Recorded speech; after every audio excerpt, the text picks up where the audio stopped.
Hi there, Jenny Goodhand in the Saving Lives with Forks and Knives kitchen, and after today's recipe you are going to be so very grateful that you signed up for this program, because not only is it really easy, but it is so delicious and you're going to feel like you're indulging in something that's actually nutritious. What we're going to be doing today is, I don't really have a name for it, it's kind of like a new take on the traditional, maybe like peanut butter Rice Krispie square. But we're going to be using millet instead. This is puffed millet.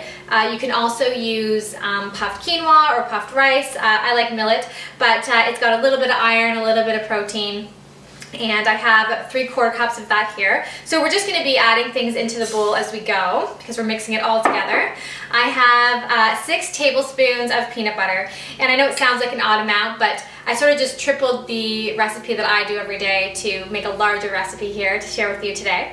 And peanut butter is a great source of protein. It also is high in vitamin E and tryptophan, which if you've watched the Saving Lives with Forks and Knives program, you'll know that tryptophan helps with helping with serotonin levels in the brain, which help with balancing your mood and helping with sleep. So lots of that there. We also have 3 tablespoons of dark chocolate chips, 3 tablespoons of sunflower seeds, which are very high in vitamin E. They're also a really good source of protein. And then we have 3 tablespoons of coconut oil. And coconut oil is a saturated fat, but it's very high in linoleic acid, which is very good at fighting fungus, bacteria, and viruses in the body. It's also a really good source of the healthy fatty acids that we need for our body.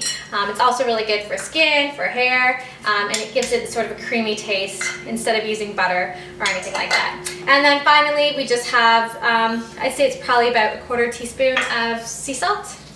And we'll just sprinkle that in there. And we're just going to stir it up so it's mixed evenly. Now that we've mixed all of our ingredients and everything is looking even and consistent there, I'm just going to put it into this glass container.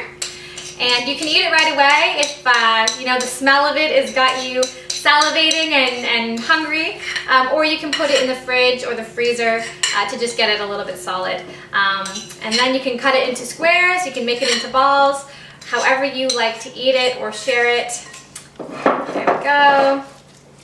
And because there's coconut oil in it, once you put it into a cold environment, it's going to get solid fairly quickly. So if you put it in the fridge or the freezer, it's probably just a matter of, 10 to 15 minutes before it's solid. So there you go. We have our crispy millet, peanut butter, chocolate chip, sunflower seed dessert here. Absolutely delicious. You don't even need to call it a dessert. It's indulgent, but it's going to give you a lot of nutrients, a lot of energy to help give you a boost throughout your day. I would love to know what you think of this recipe. If you have any additions that you've added to it, sometimes I've put cloves in it or even cinnamon just to give it a little bit of extra flavor. I hope you'll try that and let me know what you think. I want to thank you for joining me in the Saving Lives with Forks and Knives kitchen, and I hope to see you again soon.